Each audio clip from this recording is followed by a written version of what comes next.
la bottega dell'arte. Ciao Daphne.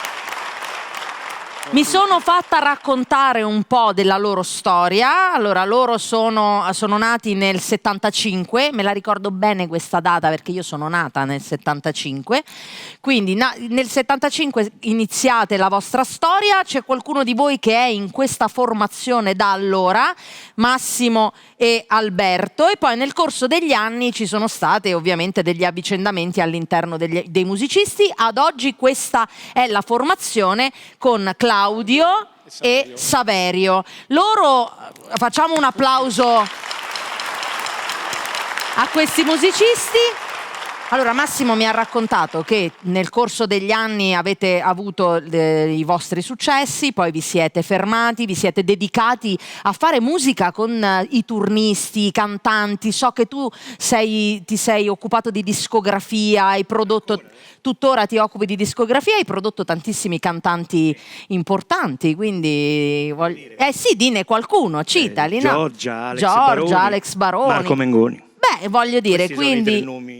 beh, ti pare poco, quindi cantanti di successo. Per esempio Alberto ha suonato con Pavarotti. Alberto ha suonato nell'ultimo disco di Pavarotti. Nell'ultimo disco di Pavarotti. Claudio non ne parliamo, pianista insomma, con tutti. Laura Pausini, Biagio quindi Antonacci. Fiorella Mannoia, quindi grandi musicisti. Saverio ha suonato con Rita Pavone, quindi grandi musicisti per questa band che adesso si è riunita e quindi riproponete i successi. Abbiamo riaperto la bottega. No? Riaperto la bottega dell'arte e riproponete i successi di questa band, e quindi abbiamo potuto... Per adesso, poi faremo anche cose nuove. Bene, sicuramente. E quindi poi sarete i benvenuti qui a MilleVoci se vorrete venire a promuovere la vostra musica. Oggi ascoltiamo un altro vostro successo dal titolo? Bella Sarai.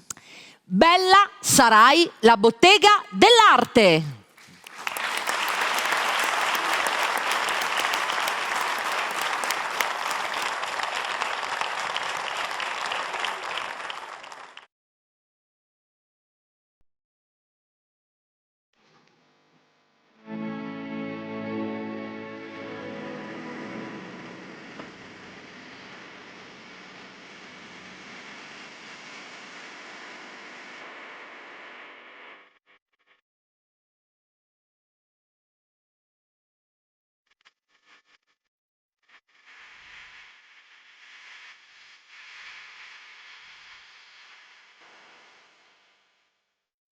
Dietro i vetri dorme la città,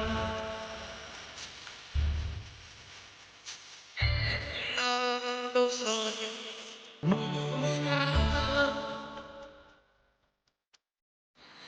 respira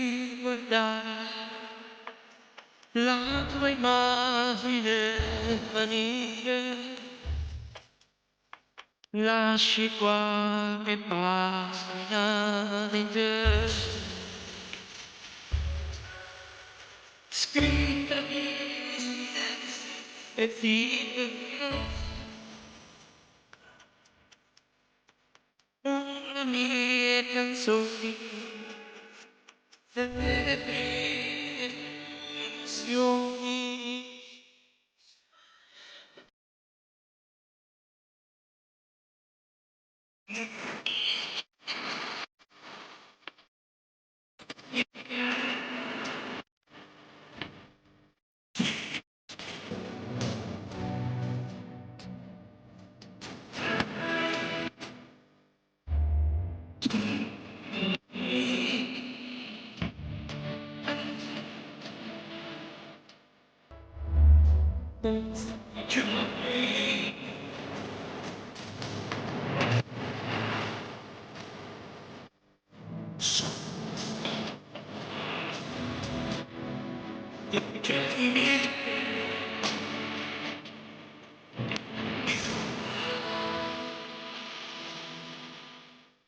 Tirando al mio scrivano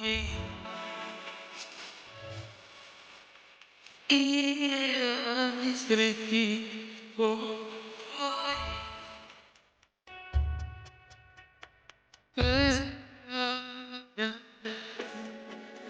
che non saprà niente.